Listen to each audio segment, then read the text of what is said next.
This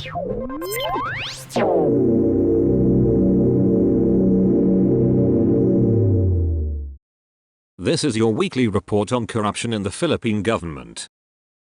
A former local official in Kalinga province who was wanted for a string of serious offenses was killed in a pre-dawn shootout with the police on Wednesday. Cory Dicpus, former vice mayor of Lubugan town, was killed when he engaged police officers in a shootout that lasted 30 minutes, according to the Philippine National Police. The PNP said Dicpus was initially wounded and was brought to the Kalinga District Hospital where he was declared dead on arrival. A police officer was wounded in the firefight and is now in stable condition, the PNP added. I commend all the personnel who took part in the planning and the operation to arrest this fugitive. Acting PNP Chief Lieutenant General Jose Malencia Nartates Jr. said, as he vowed assistance to the wounded police officer. Seized during the operation were an M16 rifle with M203 grenade launcher, an M14 rifle, a caliber 45 pistol, 19 rounds of 40mm ammunition, 5 magazines for M14 rifle, 5 magazines for M16 rifle and 2 magazines for caliber 45 pistol. The PNP said Dicpus was included in the Department of the Interior and local government's most wanted persons list due to a string of criminal offenses,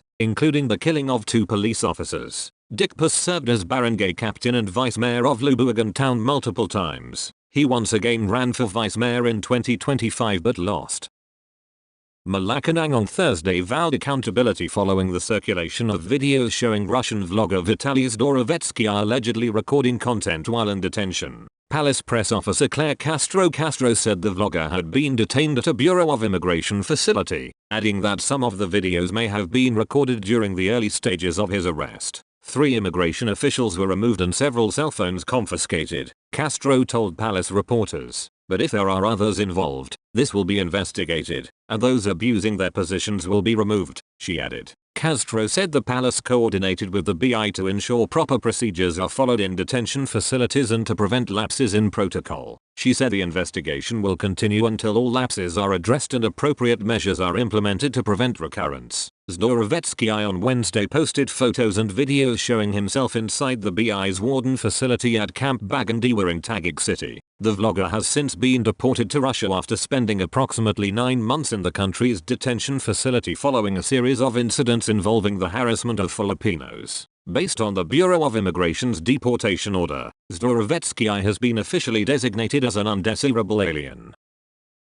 The Philippine Coast Guard District Southeastern Mindanao announced Thursday that the commander of the Coast Guard Santo Ana substation and 7 others have been relieved following the disappearance of the MBCA Medjura, an outrigger boat, off the waters of Davao Occidental Province. During a press briefing, CGDSEM Deputy Commander Macy Gabian said the relieved personnel will be reassigned to the district headquarters while an investigation is ongoing. On the 19th of January, the recreational motor banco MBCA Medjura was reported missing after departing Santa Ana Wharf in Davao City bound for Governor Generoso, Davao Oriental with 16 people on board. A day later, survivor Christopher Bulig, a crew member of the boat, was rescued by Coast Guard personnel. As of today, the investigation is ongoing in the Philippine Coast Guard, particularly CGDSEM, will not preempt the results. Our focus remains on search and rescue operations, as time is critical, Gabian said. She added that details about the vessel and its intended destination are still being verified. At present, there is no information yet to divulge to the media and the public because the investigation is still underway,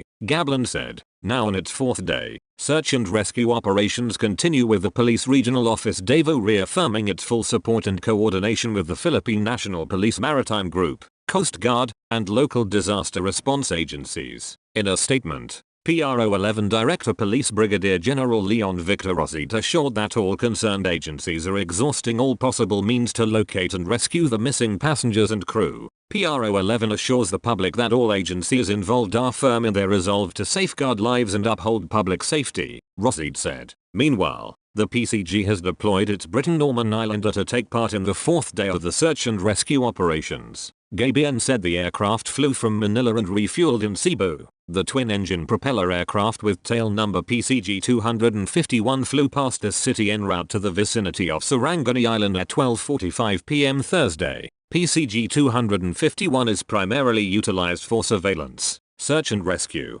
and maritime law enforcement. Gabian also disclosed that the Philippine Air Force has deployed an unmanned aerial vehicle to assist in the SAR mission. Asked why the PCG did not deploy the more advanced Airbus H-145 helicopter, Gabian said that the decision will depend on General Headquarters. "We just requested an aircraft for the SAR mission and it's up to the General Headquarters if what they are going to send," she said. The PCG acquired 2 Airbus H-145 helicopters in 2020. They are equipped with forward-looking infrared cameras, which can detect infrared radiation, heat, and translate it into a visible image and allow users to see in total darkness, fog, or smoke. Gabian said that PCG-251 is not equipped with FLIR cameras. However, the BN Islander aircraft has a longer range of about 1,400 kilometers while the Airbus H-145 has a maximum range of 650 kilometers. Relatives and friends of the missing have been asking through social media channels where they can rent or borrow drones equipped with thermal imaging features.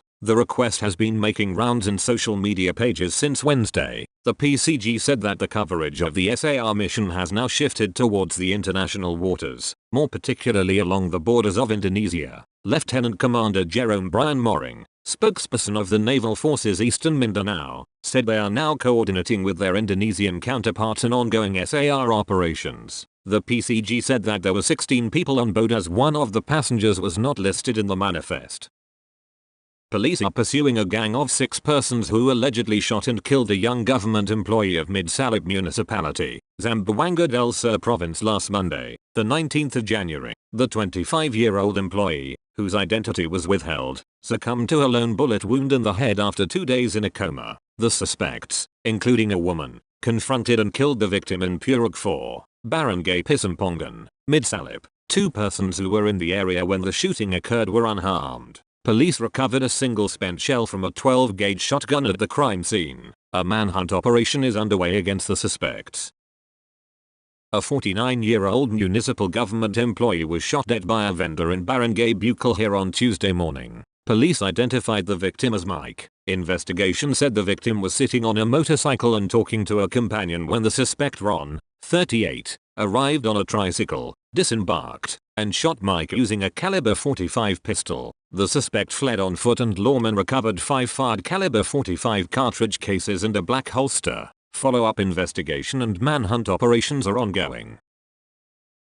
The Sandigan Bayan has ordered the 90-day preventive suspension of Candaba, Pampanga Mayor Rene Magalang in connection with graft and malversation charges tied to the alleged P900 million mAh fund scam. In a 6-page resolution dated the 19th of January, the Anti-Graft Court's Special 3rd Division directed Magalang to cease and desist from further performing and/or exercising the functions, duties and privileges of his position. In implementing the suspension order, the court cited Section 13 of Republic Act No. 3019, or the Anti-Graft and Corrupt Practices Act, which mandates the preventive suspension of public officials charged under valid information involving the misuse of public funds. Any public officer against whom any criminal prosecution under a valid information under this act or under the provisions of the revised penal code on bribery is pending in court shall be suspended from office. Section 13 reads, the court directed the Department of the Interior and local government secretary, or a duly authorized representative, to inform the Sandigan Bayan of the implementation of the suspension within 5 days from receipt of the resolution.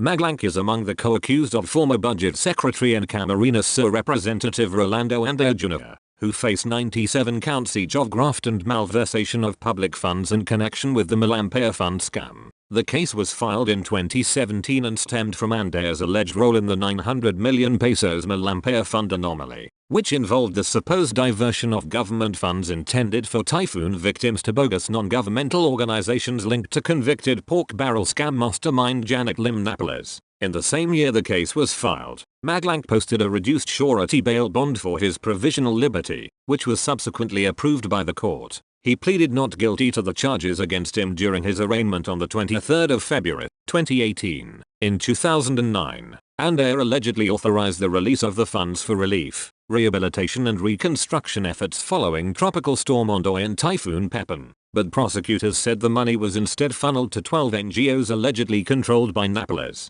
The Malampaya project, launched in 2002, involves the extraction of natural gas off the coast of Palawan and is operated by Shell Philippines Exploration BV and Chevron Malampaya LLC, with the government holding a minority stake.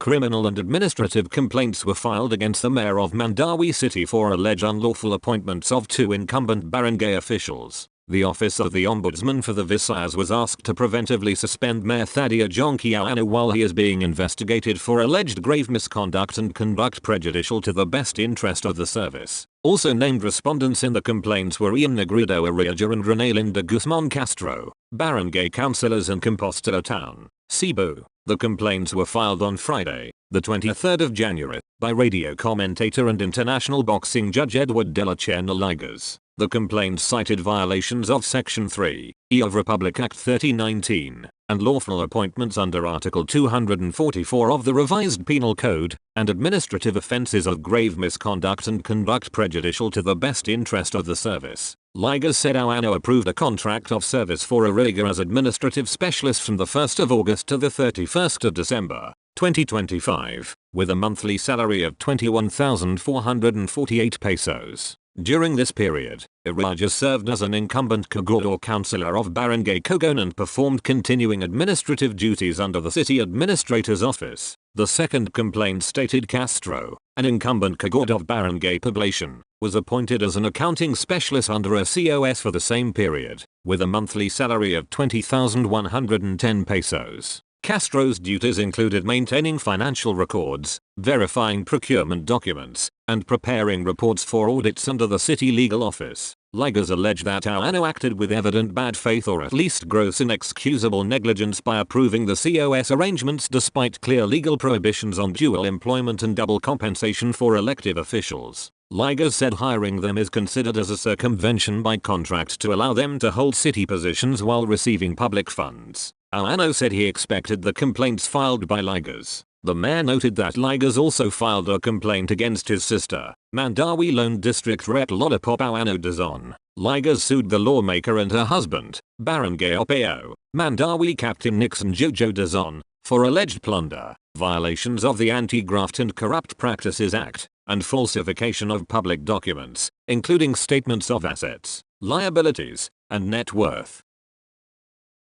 The Marikina City Police Station announced on Friday, the 23rd of January, that a police officer seen in a viral video blocking a fire volunteer truck has been temporarily relieved from his post. The Land Transportation Office also issued a show cause order to the registered owner and driver of a Toyota Vios. The driver, who appeared to be a police officer, was seen in a video deliberately stopping in front of a fire truck to block its passage and making inappropriate remarks toward the fire truck driver. The LTO directed the driver to appear before its Intelligence and Investigation Division in Quezon City on the 29th of January at 1 p.m. based on the Marikina CPS investigation. The incident began with a brief misunderstanding on the road in Pasig City. It said that the actions of the fire truck driver initially caused confusion, as it was unclear whether the vehicle intended to proceed or stop. The police officer then continued driving forward. It added that the truck then followed closely and reportedly suddenly sounded its horn loudly, which startled the police officer. It was further noted that there was a near-miss incident involving a tricycle due to the truck's maneuver,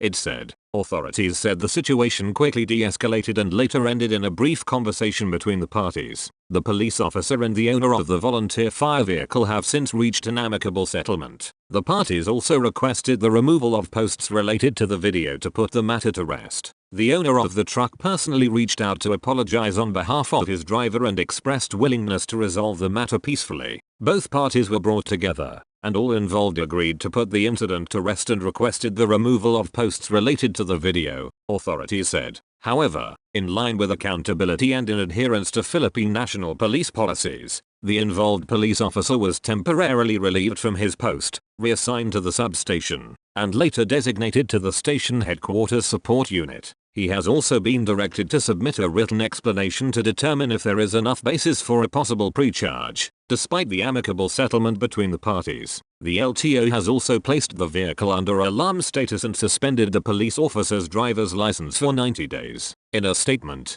LTO Chief Assistant Secretary Marcos Lacanileo said that any action that obstructs emergency vehicles is unacceptable. Fire trucks and other emergency response vehicles play a critical role in protecting the lives and property of citizens. he said. Blocking their path and engaging in inappropriate behavior is not only against the law but also violates the principles of being a responsible citizen and, as a public servant, if the person involved is a government employee, he added. Meanwhile, the Marikina CPS, under Colonel Jenny D.C. Texan, assured the public that appropriate actions are being undertaken in accordance with established rules and procedures.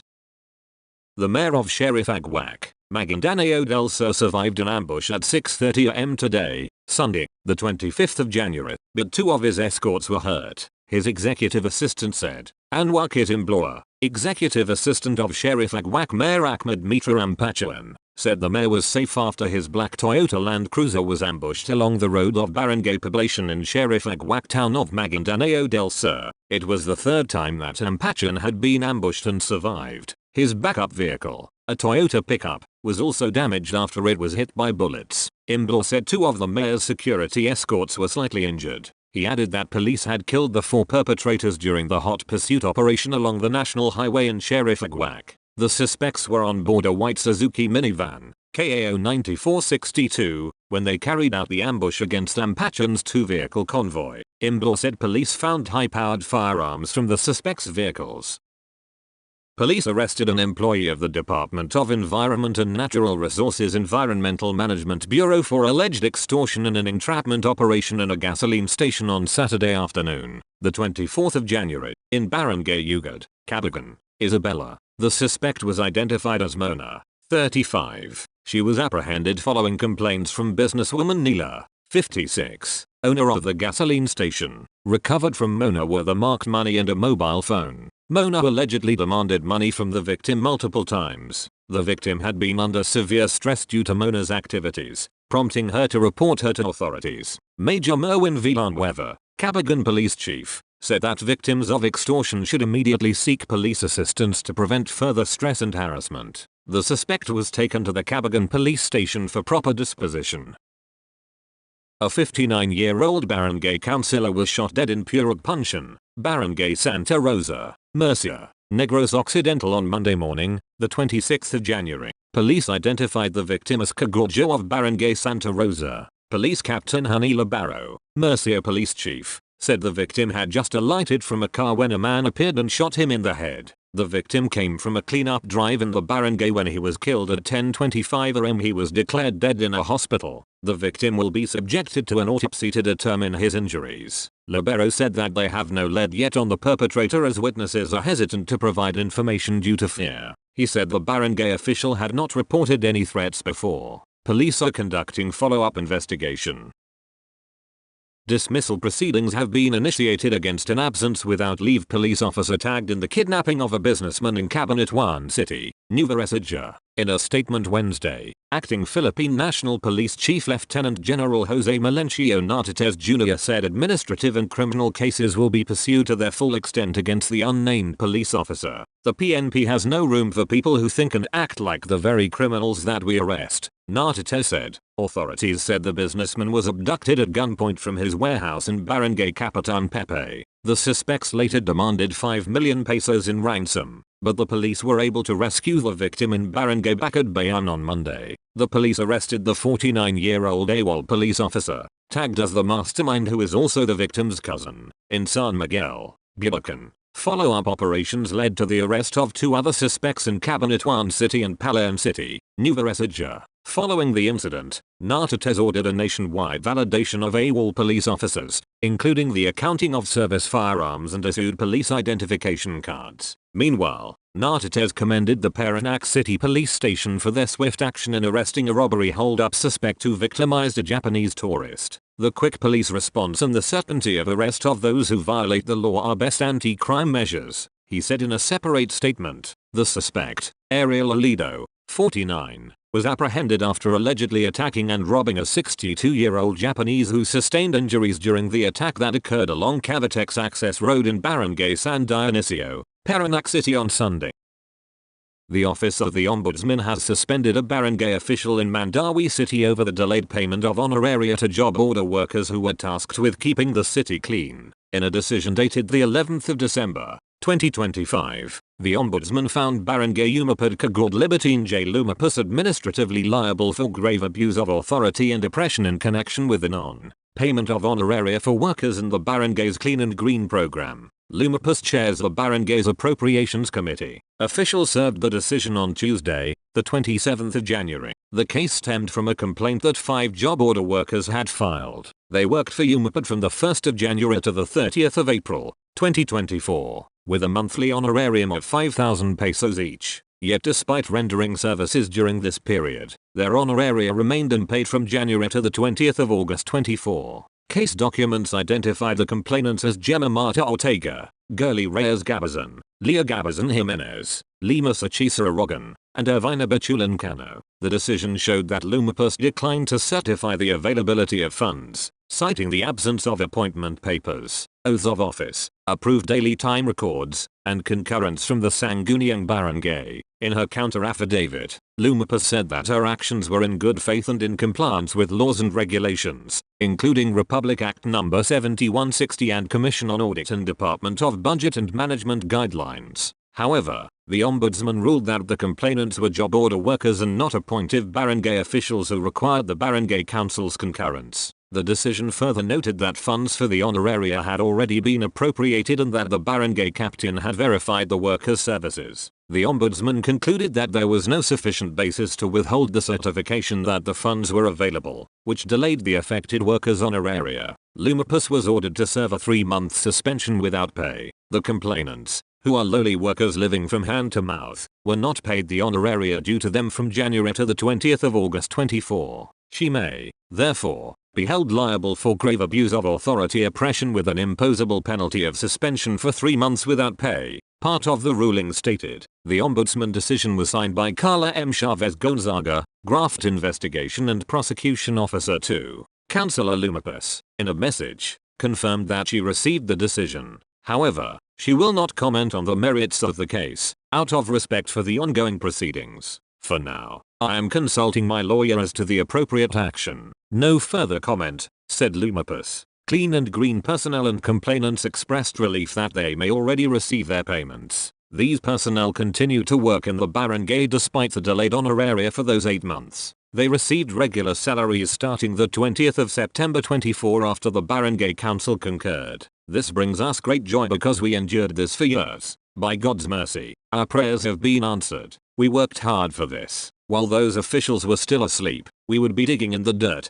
cleaning up our area, said Lima Sachisa Aragon. We would be up early to clean up Barangay Umapud. It was also our way of supporting our captain. We are not happy that the councillor has been suspended. All we are happy about is that we will rightfully receive what we worked hard for, said Irvina Bachulan Cano. I am glad because now I can pay for my graduating child's school fees. That has been my problem, said Gemma Marta Ortega. They plan to use the money to pay back the debts they incurred during the delay, including tuition and house repairs. Barangay Captain Reb Cortez also expressed his happiness for the workers, saying they finally received justice for their hard work. Cortez said that the barangay council will need to pass a supplemental budget for the workers' honoraria. Last year, he said, they allocated a supplemental budget for the unclaimed wages for 8 months, but Councilor Lumapus said to wait for the Ombudsman's decision. A total of 2.3 million pesos is needed for the unclaimed wages for 8 months, as more than 120 workers were not paid, including barangay tannads, clean and green personnel, Lupan members, and drivers. The 5 complainants unpaid honoraria for those months would amount to 200,000 pesos. The barangay has prepared an annual budget of 29 million pesos, pending approval by the Mandawi City Council. Barangay Captain Cortez said the supplemental budget does not carry over, so last year's approved supplemental budget cannot be used. However, he said they will fast-track the approval of the supplemental budget so the honoraria can be dispersed. For now, the barangay captain said he will ask for the Department of the Interior and local government's opinion on the signatories who will temporarily replace Lumapus as chairperson of the Appropriations Committee. That's all for this week. I'll see you next Friday with more stories of corruption and foolishness within the Philippine government.